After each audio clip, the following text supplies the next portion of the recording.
Hello and welcome to today's news analysis. We are doing the Indian Express papers, Chandigarh edition. Now from today's newspaper, you can see the important things that we are going to cover. We'll go beyond, of course. Talking about the editorial and opinion section, these two articles, that is Data Beyond Surveys and Pathways to Digital Inclusion, are of good interest, especially from mains point of view. So the first article, Data Beyond Surveys, is giving us certain points as to how we can improve data. So NSO data. So there was criticism about the government, the data that is released by the government agencies. So here we have it, and I think you should prepare it if an unexpected type of question comes. So today we are ready for this.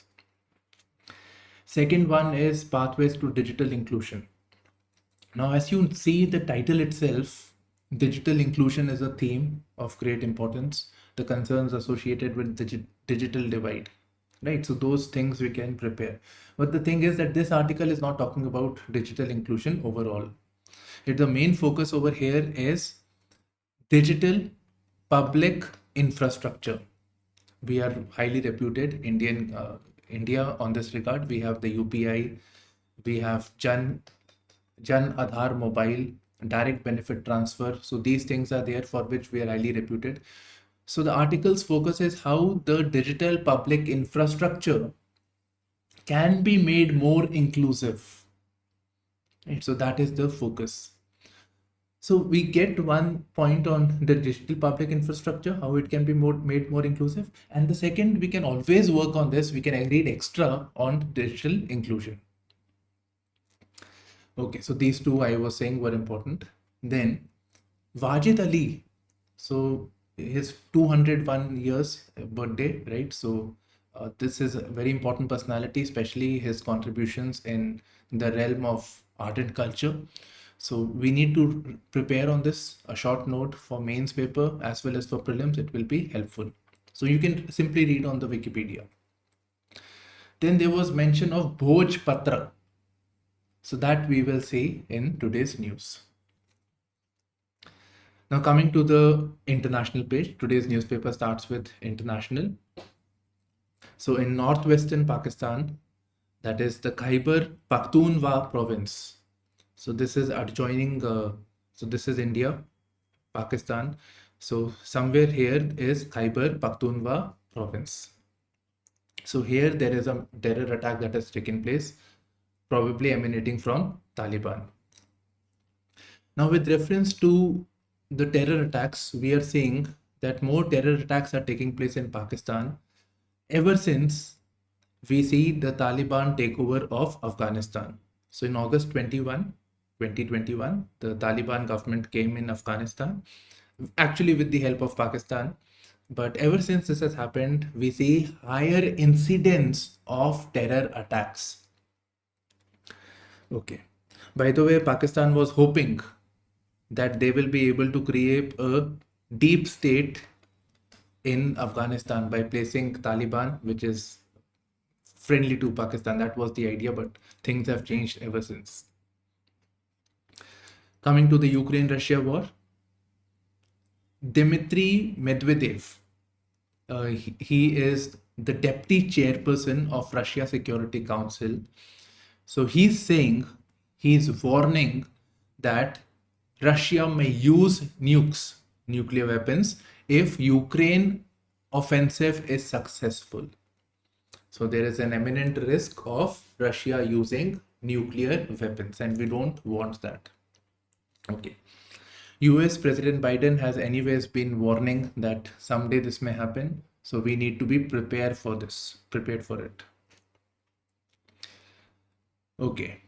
Next, Russia displays naval might. So African head of the state, some of them had come. So Russia is also having its Navy Day, so they are invited. I was looking at the naval might. So with Russia's case, this is to commemorate the Battle of Gangut, which took place between Sweden and Russia. This was on July 1714. So hence, this was a battle of the navies. Hence, this is known as their Naval Day. Okay, so this is it. Pakistan approves 28 projects to be offered to Gulf countries for investment. It's very simple.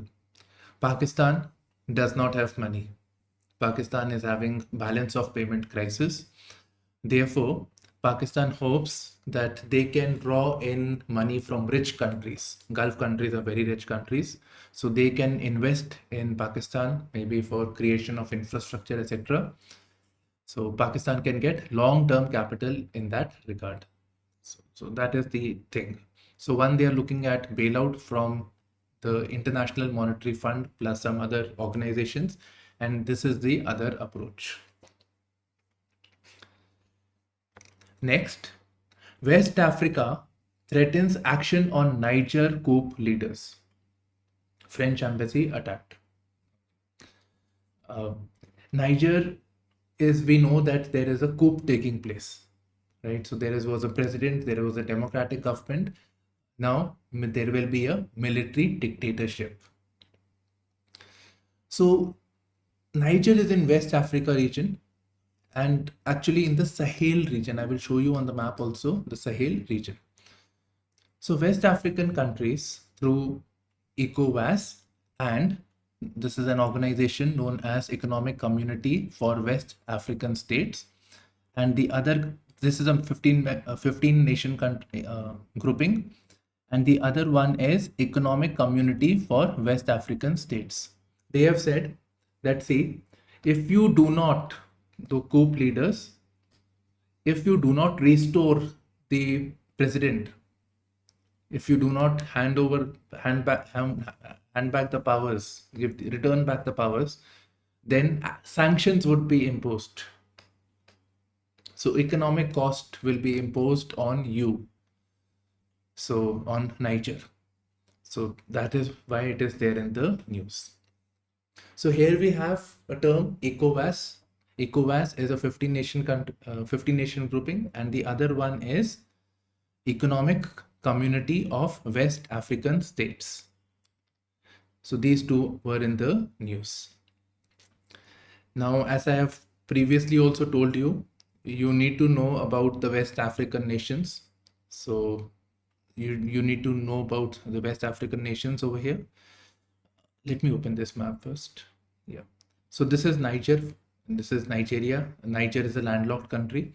So what I was saying was that you need to know these countries in clockwise and anti-clockwise direction. So you need to memorize it. And the Sahel region, as I said, is south of Sahara Desert. So you can see Niger is lying in both the Sahara as well as the Sahel region, which is a non-desert region. Next is a news, maybe for pre, about Doksuri storm. North China braces for floods, people told to stay indoors. Sometime back we were hearing about typhoon coming over here. So typhoon, and I said typhoon is a tropical cyclone. But I actually got confused when I read North China, because North China lies in the temperate region. So here we have a map. So here we have a map over here. So this cyclone actually emerged in this region, and cyclones in the Southeast Asia region, Chinese region, they are known as typhoons. So it emerged over here in the South Indo-Pacific Pacific Ocean, and it is moving towards their land. Right? So landfall takes place. Now, typically with the cyclone, when the landfall takes, when it reaches the land, the cyclone loses the energy, it weakens. But here the cyclone has actually strengthened, and it has reached till North China beach. In fact, reached till Beijing. Beijing is quite in the north of China. So people have been advised to take necessary precautions.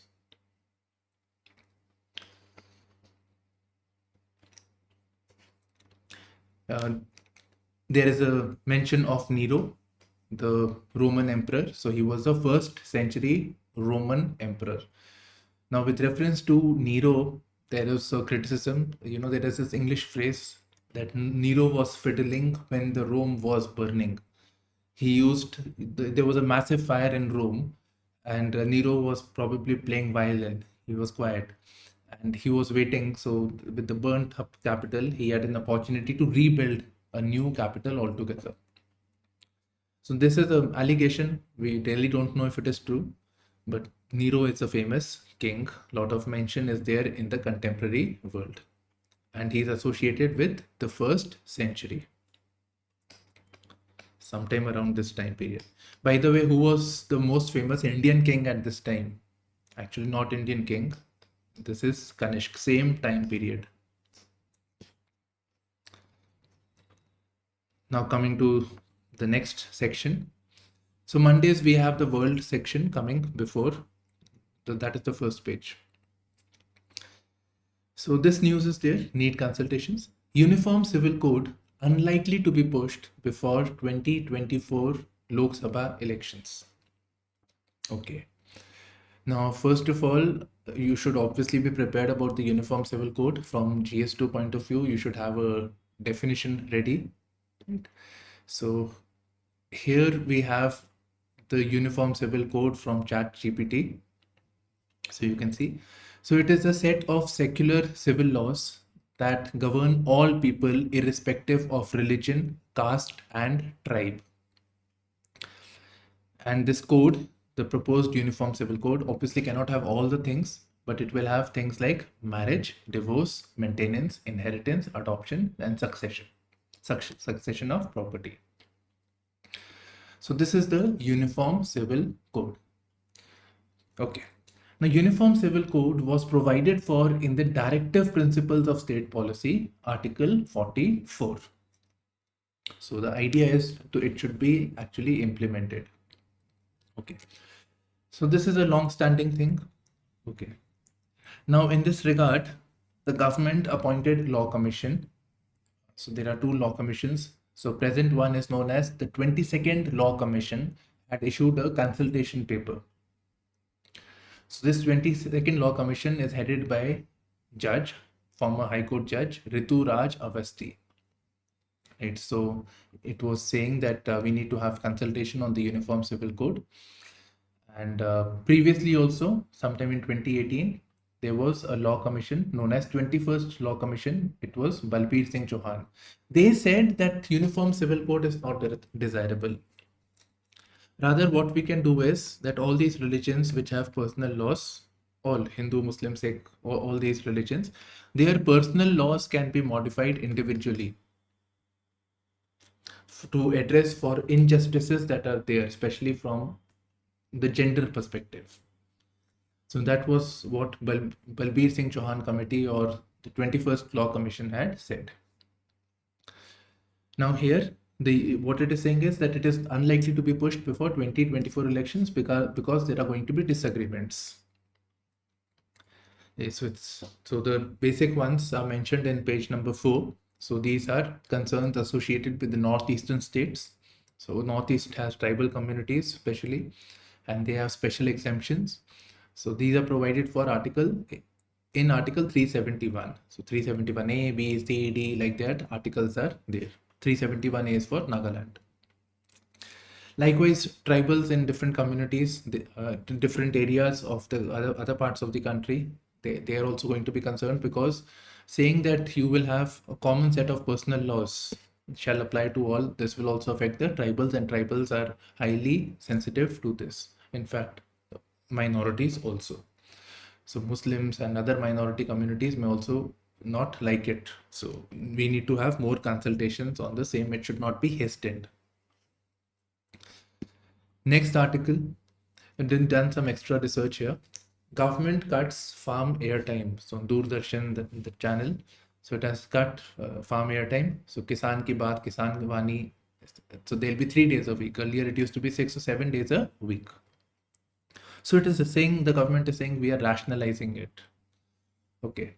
Now here, if we look at this is part of the government's initiative known as Agriculture Extension Scheme. In fact, the funds that are there, it is going under Mass Media Support to Agriculture Extension Scheme. Agri Extension Scheme. Now here, what does extension mean? So extension simply implies having a linkage between the scientific community, like agri universities, etc. So the scientific community to the farms. So whatever maybe in terms of technology, something that has been developed by universities like high yielding variety of seeds or some new quality of pesticide or something to do with stubble burning. Right? Some chemical was there because of with which the stubble disintegrates very quickly. So bringing that technology to the farmers. So that is agriculture extension scheme. So one is technology transfer. Other could be advisory services. Farmers being advised that this has to be done. This is the type of soil. So for this soil, this fertilizer should be used. Advisory services. And lastly, facilitation services.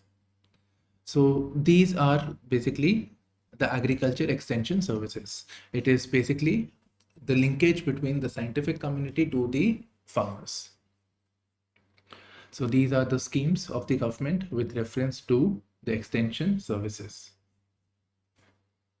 Okay. Same thing I checked on the PIB also. So in PIB there is an overall scheme for the farmers known as Krish Unnati Yojana. So Krish Unnati, Farmer Unnati Development Yojana. So this is an umbrella scheme under which various schemes are there. So in this, the sub-mission on agriculture extension. So this is an extension scheme. Likewise, there is an element of extension in horticulture. So mission for integrated development of horticulture. Right. So these are the schemes that are there. Krishna Unnati Yojana. So yeah, so this is again the overall Krish Unnati Yojana. So various schemes of the government are put under this umbrella of Krish Unnati Yojana. So these are the overall schemes of the government with reference to agriculture, and these are explained. So I'll do one thing. I'll share this link on the comment section.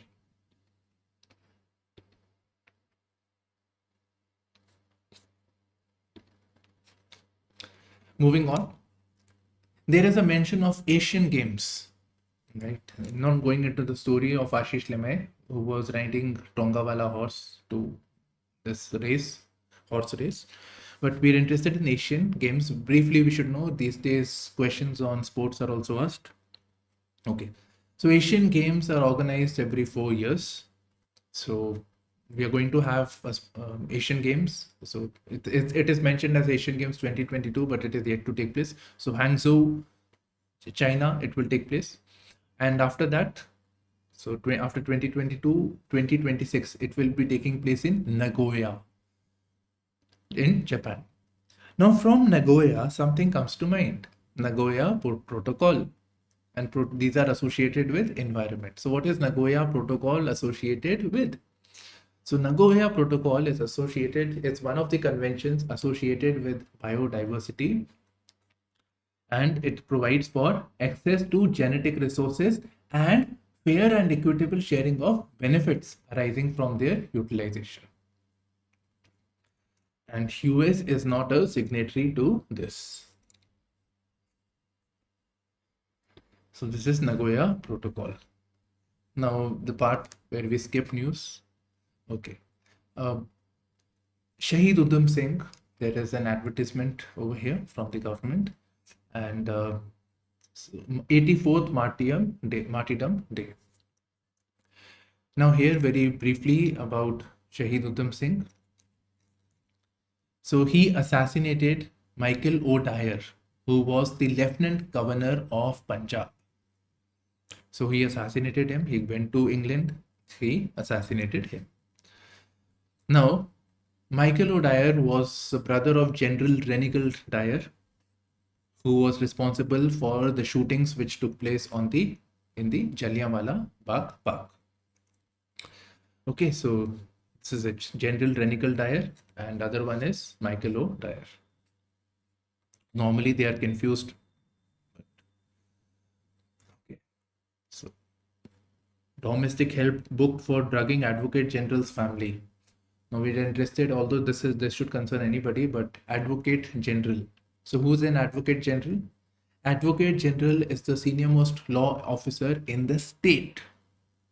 So he's the senior most law officer. It's a constitutional post provided for in the Article 165 of the Constitution.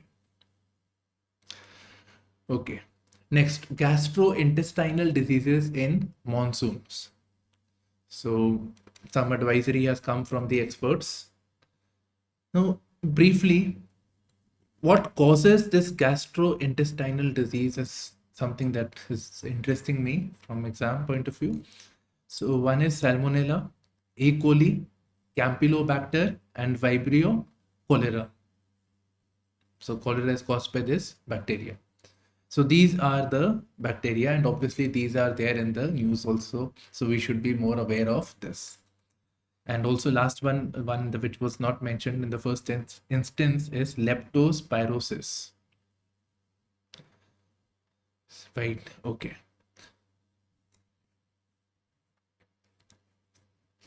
So just scroll over here.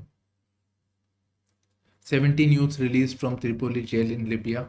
So this is basically travel agents had sent them on the pretext of going to Italy. Now here you should just briefly look at the map of Libya from your atlas, right? Tripoli is the capital of Libya. Punjab identifies 100 vulnerable points to prevent floods. Now here, what we are seeing is because of floods, when more floods are taking place, so vulnerable points, and what is the government doing to prevent the floods? Now here what I have done is we are taking this as an opportunity to revise the points to deal with floods, flood mitigation. And for this, obviously, we are referring to the NDMA guidelines. Right, so NDMA like guidelines over here. So this is the paper. You can easily find it on the NDMA website, or I'll share it in the comment section also. So you can briefly read it if you want to, right? So you can do that. You can get good points. Otherwise, I've jotted down the important things. So the summary is required because you cannot actually write so much in your paper. So first of all, let us see what Punjab is doing. Then we will look at this, and then the disaster management cycle. So first one, 100 vulnerable points to prevent floods.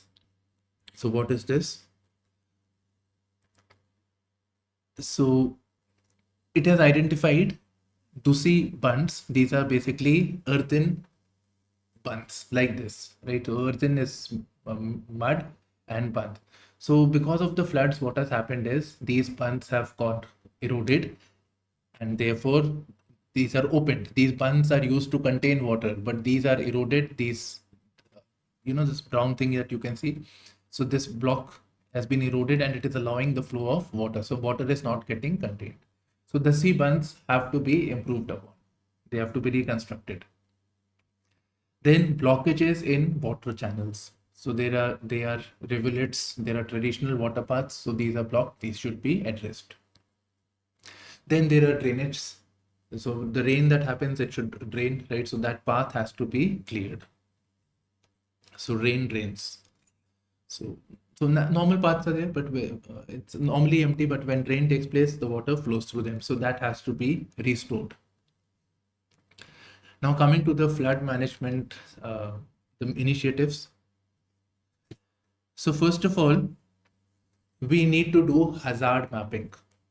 So areas that are vulnerable. For example, here we are talking about 100 vulnerable points have been identified. Only problem is it has happened after the floods have taken place. So this should take place before. So hazard mapping should be done. Secondly, we should invest in early warning system. So whether we should know about the weather, where more rains are likely to take place. So the policymakers or the implementers on the ground should be pre-informed about any calamity taking place.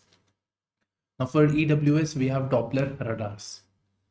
So EWS, early warning system. And besides this, these days, these are the days of supercomputing, machine learning, artificial intelligence.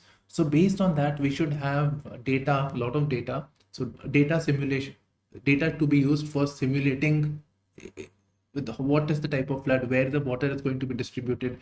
So now we should have more accuracy in predicting the flood prone area using data simulation.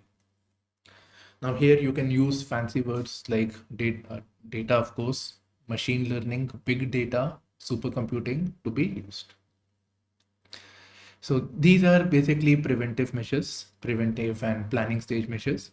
Next, we should focus on structural and non-structural measures. So in the NDMA guidelines, word is used, structural and non-structural measures. So structural measures are measures which involves construction of structures, for example, Tusi bunds, earthen embankments, building of dams, canals for the flow of water. So structural measures. In fact, even raising the level of villages so that they are protected from the floods. Non-structural measures are measures which primarily deal with capacity building, training, awareness of the community. So it is dealing with the community level who may be affected by the floods. So empowering them, informing them beforehand, and telling them if floods happen, these are the things that you have to do. These are the non-structural measures. Then next is restoration of natural ecosystems. There is an article that will come by the MP Varun Gandhi. So he says 40% of the wetlands of India have been lost in the last 30 years. Now wetlands act as buffers where when there is excess water, they actually drain into this wetland or they drain into the catchment area. Catchment area is where the water is caught or the water is drawn towards. So if you affect them, then the water will come onto the streets. So wetlands, river channels, right? So blockages in village channels, traditional water paths like chos. So these have to be restored. So these are the things that have to be done. Now coming to a typical disaster management cycle. So first is obviously planning. Second is preventive measures like early warning system, data simulation, right? Hazard mapping. So that is preventive measures. In fact, even telling the public what needs to be done, preparing beforehand structural things. So those are all preventive measures. Rescue is when the floods have taken place, taking action at that point of time, making sure that the forces or the required machinery is ready and they act as soon as possible. So rescue and relief operations. Last is rehabilitation. The floods have happened. Now we see, contamination, disease taking place. So how now restoring going back to normalcy. So that is rehabilitation. Once this is over, again going back to planning. So this is the DM, disaster management cycle. We also have a national flood mitigation project, a program, right? So that you can again see it from the website, this over here. So now moving on, Haryana, Rajasthan to form joint team to check contaminated water. ISRO, right? So the space agency, the government agency for space launches, ISRO, places 7 Singaporean satellites into intended orbits. Now, what does it tell us about ISRO? It tells us about the improved capacity and trust that ISRO has. In fact, ISRO has the competence for having low cost launches of satellite. So low cost and reliable launch of satellite. Even US, NASA sometimes gets launches done from ISRO. And these launches are typically done through the PSLV launch vehicle. So PSLV is very, very famous. Now from this news, of course, we need to do additional reading. We need to know about the launch vehicles like PSLV, GSLV, etc. So these are the different launch vehicles. I'll put the link on the comment section, right? So different types of launch vehicles, we need to read more about them. Besides this, we hear about the Singaporean satellites being launched. So you see, this is a commercial function where ISRO is taking money to do it. So this is done through an arm of ISRO known as New Space India Limited. So this is the commercial arm of ISRO. And suppose question is asked which is the commercial arm, this is it. And its arm is to make money for ISRO, for example, on getting orders from other countries. So that is one thing. Other thing is bringing in private sector into the space domain. So presently ISRO is doing it, right? Space launches and all those things, exploratory work, ISRO is doing it. But now we want more private participation onto the space. And for that, ISRO has to handhold the private sector. NASA is also doing it. NASA is now outsourcing work to space private agencies like SpaceX, right? So SpaceX is being promoted. Amazon is working on it on its own company. So this is something that we want. So more private sector in space plus the commercial functions getting more revenue over here. Okay, so this is what you should be preparing. Now this seems to be important study. There is a study which says number of trafficked kids went up after pandemic. The highest is in Rajasthan. After that, UP. After that, it is in National Capital Region. Then UP, Bihar, Andhra on top. Okay. Now, why this study? Why are we talking about this? Normally, these studies are released on a particular date. So July 30 is the World Day Against Trafficking in Persons. So World Day Against Trafficking in Persons is July 30th. So this you should note. Okay. Now this report was released by two agencies known as Games 24/7 and the Kailash Satyarthi Children's Foundation. By the way, Kailash Satyarthi recently got the Nobel Prize on his efforts to deal with bonded labor, children basically, with reference to children. Okay. And the name of the report is Child Trafficking in India, Insights from Situational Data Analysis and Need for Tech-Driven Intervention Strategies. I think this is something that I would like to read, especially when tech-driven intervention strategies is mentioned. This term is mentioned. Now, if you want to read more about human trafficking, it's a very important topic, concerns society as well as internal security. So we have a video on that with facts and figures. Everything is covered in about 12-15 minutes. Yes, this one. In Independence Day run-up, Independence Day is going to take place on 15th of August.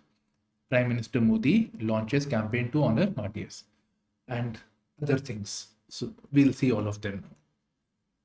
So to honor the martyrs, we are going to have the launch of Meri Mati Mera Desh campaign. So this one. Second is launch of Amrit Vatika, building of Amrit Vatika. Vatika means garden. So this is having soil from 7,500 urns. Urns means matka. So soil is being taken, brought to Delhi, and here saplings would be grown. Small plants would be grown on this. And this will be known as the Amrit Vatika. Okay. Next is mention of Panch Pran, or the 5 promises for the next 25 years of Amrit Kal.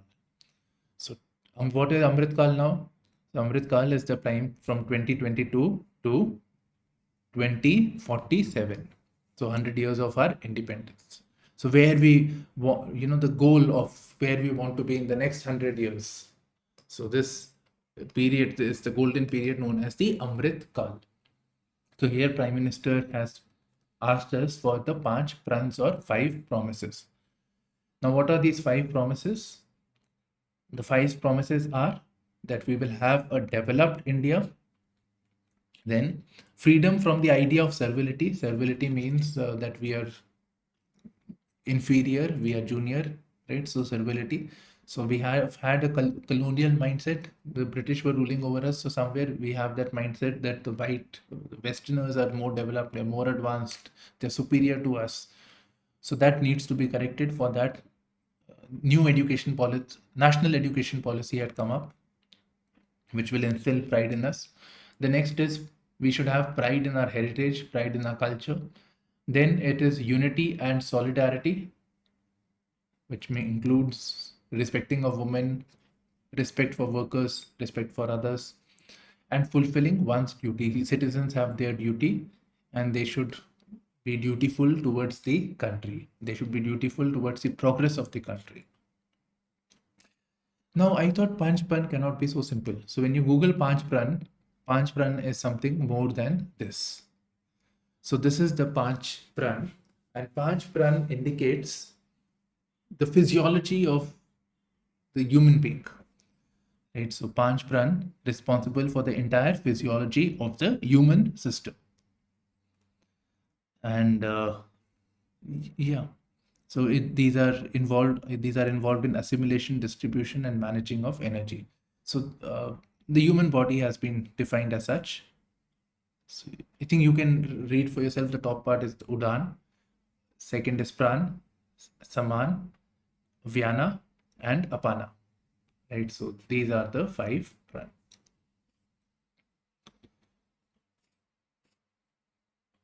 So just scroll now.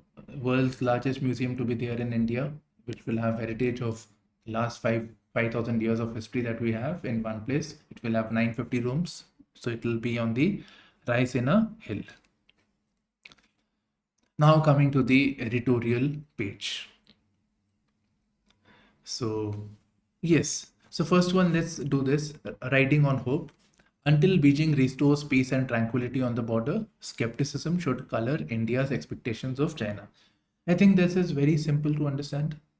India and China had a border issue, the Galwan issue, if you remember, in the Ladakh region. In fact, even in the northeast India, we saw that. So the government stand now is that things between India and China cannot be normal till the time we have these border issues going on. As simple as that. So presently, the Chinese Foreign Minister Wang Yi and Jaishankar of India had met. So Jaishankar stated his concern. Wang Yi was saying that yes, we have border disputes, these are legacy issues. We should focus on a bigger picture, on where India and China can work together, while the Indian side is now saying that, see, enough is enough. First, these issues should be resolved. Then we can have reasonable relations with you. Although I don't see, I mean, from economic point of view, our imports have actually gone up only. From things coming from China has only increased. Okay.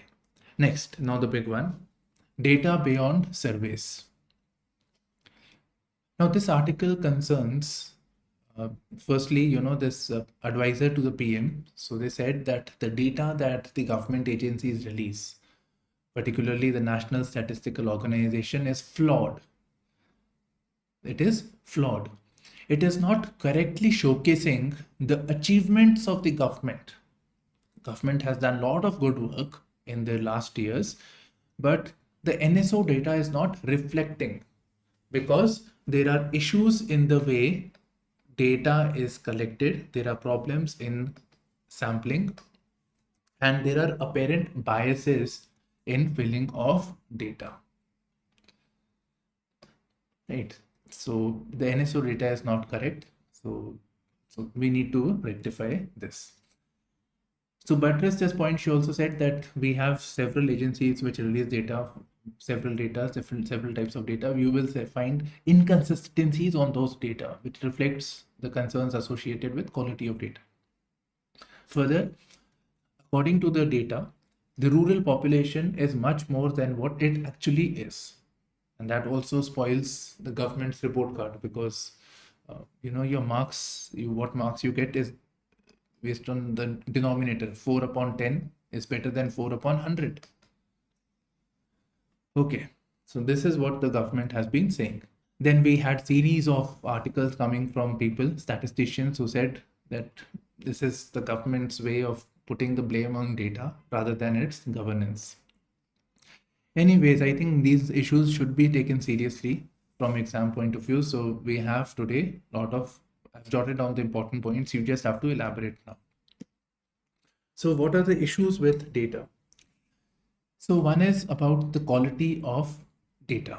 It's the quality of data, and we can always talk with reference to the way sampling is done, biases in filling up of the data, then inconsistencies in, let's say, inconsistency in data coming from National Family Health Survey and census data, or inconsistency between the government data and the private data. So there are definitely concerns over here. Now biases, let me explain this. So data is ultimately filled by the users, right? Citizens, they are asked to fill in. Now, one of the complaints that the advisor had made was that people who are well off, let's say from a government scheme, some people have benefited, so their status has now improved. Now they will be unwilling to fill in the data. While those who are disadvantaged, they'll be more than willing to fill in data. They want to give the feedback. So because of this, there is a bias. So it reflects that the government's work is not good, while those who have benefited are not willing to fill the form. So this is another reason. So biases. Further, the government's overall approach is based on top-down approach. That is from top to bottom. So from data from several agencies are taken, and then data is actually compiled and collated, aggregated. Rather, we should have bottom-up approach. So it should start from the ground level. In fact, if you look at this, we are having data from National Statistic Organization, let's say NSO, census data.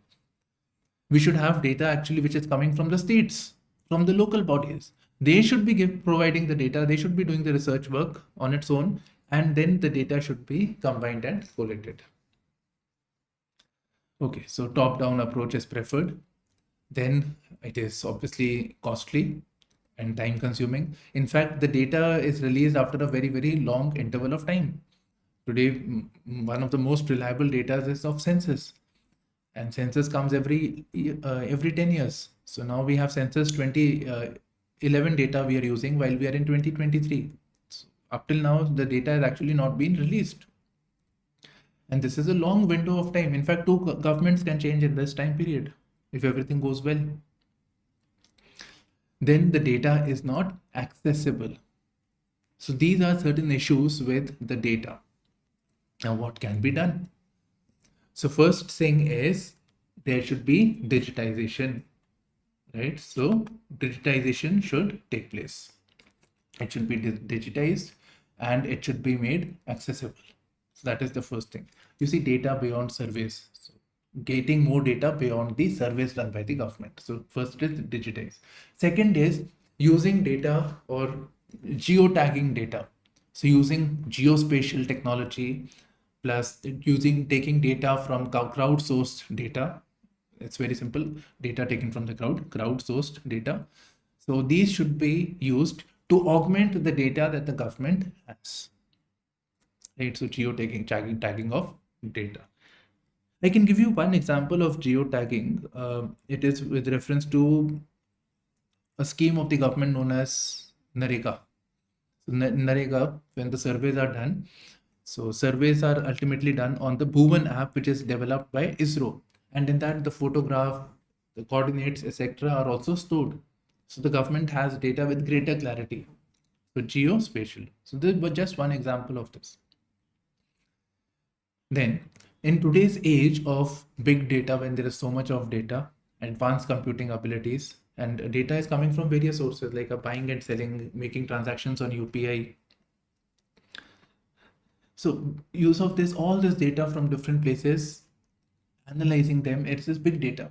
So using of big data, artificial intelligence and machine learning, these can be used to improve the data and have real-time data.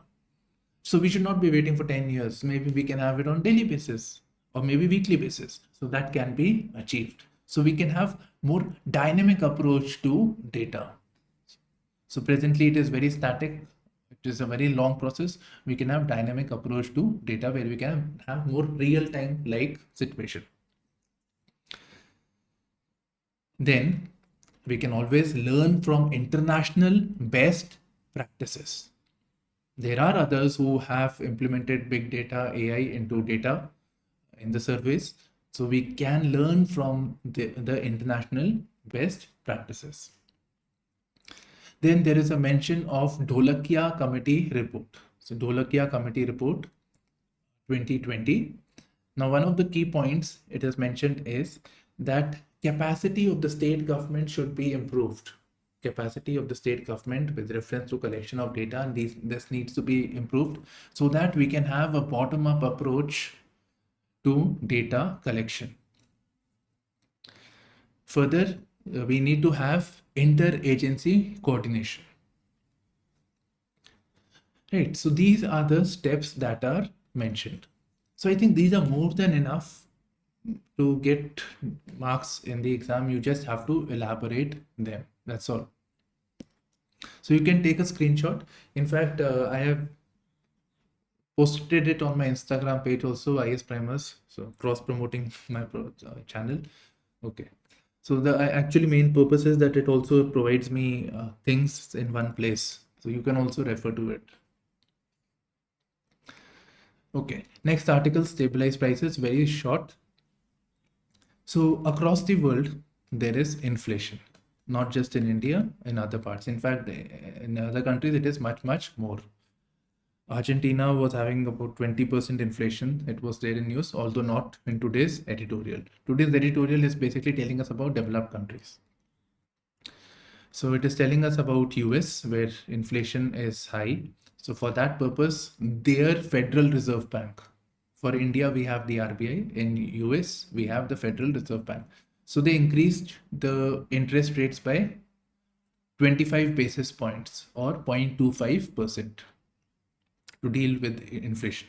By increasing the rate, there will be less money in the economy, less dollar, because they will want to park their money in banking sector, etc. Likewise, the Bank of England, it has also decided to increase the rates because of the high inflation. And European Central Bank, agency of the European Union, whose president is Christine Lagarde, has said that bank's governing council has an open mind on decision which will be in September. Right, so this is it. So yes, Christine Lagarde, by the way, is very famous. She was the chair of the International Monetary Fund, and she has written articles on women empowerment.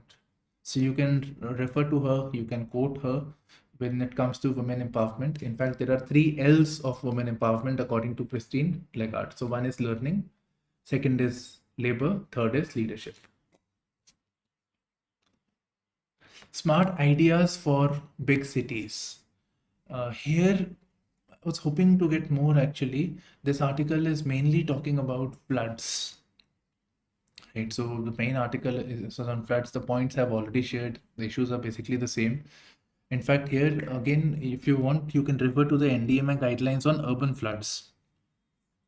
And I got this good point, 40% of the wetlands has been lost in last 30 years. So same EWS should be there, drains should be cleaned, same things are mentioned.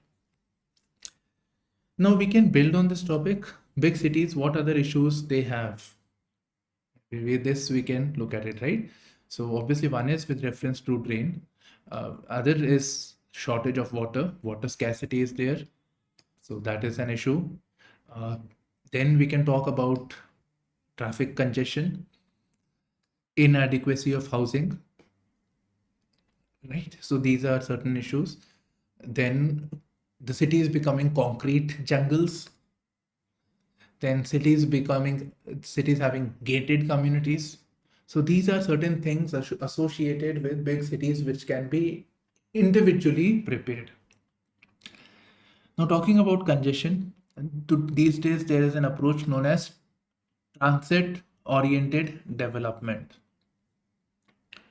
So that is, city should come across. So we should first focus on transit, and development should take place around that. So be like, you can imagine the metro and the important things, offices, etc. should be planned accordingly, according to the public transport available. By the way, there is this new city coming up known as Neom, Neom. This is based on this approach. And with reference to housing, congestion, etc., you may refer to Singapore. Singapore has a very small amount of land, but it is able to deal with this issue. And also when it comes to water also, even though it is next to the sea, but there is a scarcity of water. And the approach would be to invest in rainwater harvesting. So cities developing their own water, creating their own water, at the same time reducing the water consumption, and the grey water policy, that is reuse of the wastewater. Next article, pathways for digital inclusion. Pathways for digital inclusion. So as I said, one theme is of course the issue of digital inclusion, and over here we should work on the issue of digital divide. That is, those who have digital resources and those who do not have. Now digital means internet, and so availability of internet. The internet should be accessible as well as affordable. So there are 3 A's basically when we come to exclusion or inclusion: availability, accessibility, and affordability. So one is internet, other is devices on which you can work, so smartphones. And another thing is know-how or literacy, digital literacy. So these are the things associated with digital divide. Now this is the article I was thinking you can read something like this, right? So digital divide, you can prepare it independently on this topic. It's very important. So 400 million people do not have any internet. Then there is a dimension of rural urban. Most of obviously services are in urban India rather than rural.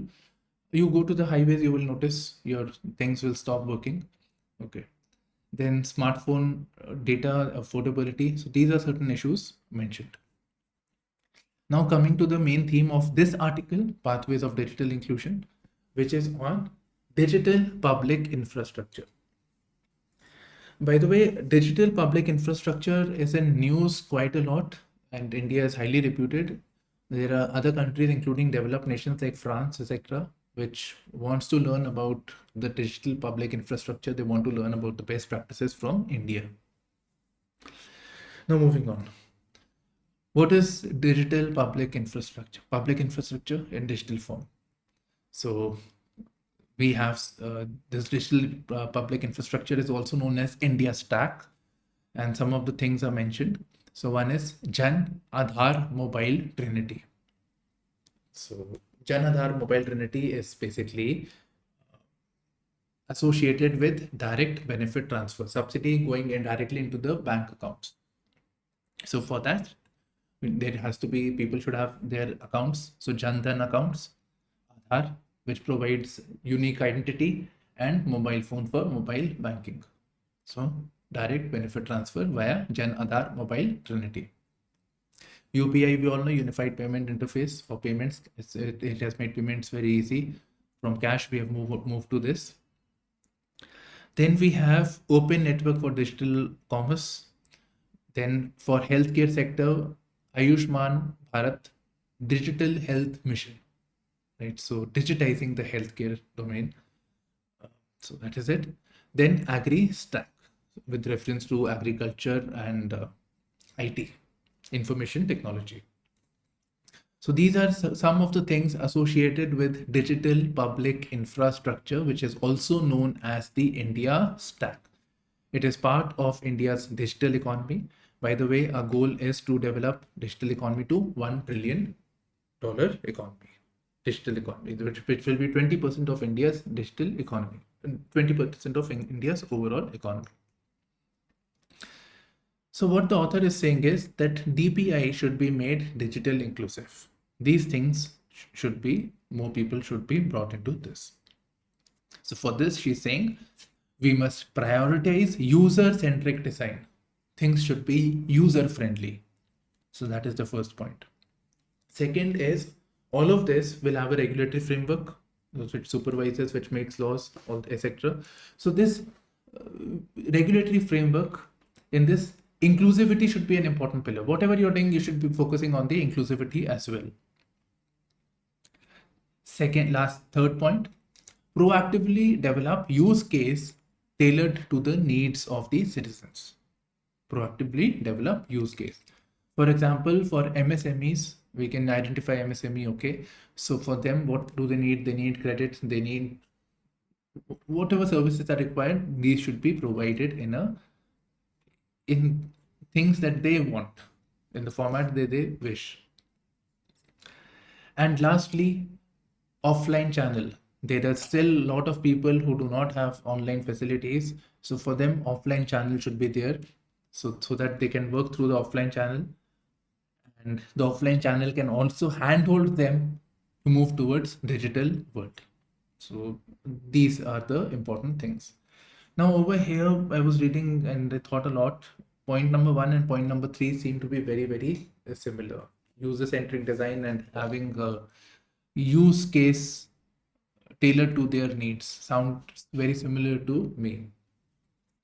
Maybe what you can do is you can replace a point and add digital literacy. So digital literacy is a must, right, for digital inclusion. Coming to the economy section, markets economic forecast stay up. India Inc. profit growth falls down.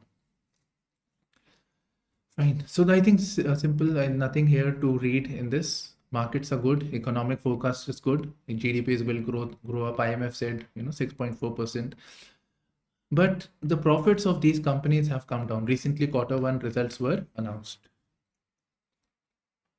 So this, okay. Now there's another concept that comes to mind. Is known as greedflation. So read about greedflation. Next, aiming for the stars. So all these refrigerators, ACs, electronic appliances, they have these star ratings, right? So here there is about how inverter ACs help energy efficient future. Now from exam point of view, obviously star rating, So the star ratings are released by the Bureau of Energy Efficiency, which comes under Ministry of Power, right? And star rating is an initiative under India Cooling Action Plan. Okay, so this is it. And these are also covered under the PLI schemes, inverter rated ACs. RBI may maintain status quo on interest rates. Foreign portfolio investors buying in India continues. So more of money is coming into the Indian capital markets. So investment of rupees 45,365 crore had come in July. Mind you, it is actually because a lot of money actually went out of the country. So part of it is coming back to India. Large number of people have filed ITRs. Now this is an indicative of better direct tax collection and improved tax to GDP ratio. Next, lenders start making up provisions ahead of RBI's final guidelines on expected credit loss. That's all. So expected credit loss. So what is it? It's basically lenders. Who are lenders? Those who give loans. So this is mainly banks. So banks are having the problem of NPS, that is, they do not get back the money, right? So they have it. So now banks are required to prepare expected credit loss, how much of the credit they have got. So they expect that they are not going to get back this money. So they have to prepare this provisions for expected credit loss. Okay, there is an explainer on Forest Conservation Act. Forest Conservation Act, we know it is for protection of the forest. Why it is there in the news? Because an amendment is brought in to the Forest Conservation Act, which allows for no permission would be required to clear forest in the border areas, especially for construction of strategic infrastructure. Now, why is it of concern? 28% of forests within the country are into the border areas. So these forests are now vulnerable. This also affects India's ability to meet its INDC, intended nationally determined contributions of climate change. So that is 1/3 of geographical area of India would be covered in the forest. So in fact, we are having more of clearing of the forest.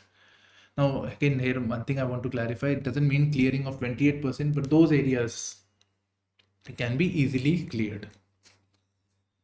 Okay. So this is it. This is on Wajid Ali Shah. That's how I know the 201st birthday. So I want you to read more, not from here, but from Wikipedia or any UPSC, Wajid Ali Shah UPSC, you'll get something. So this is it from today's news analysis. I know it's fairly long, but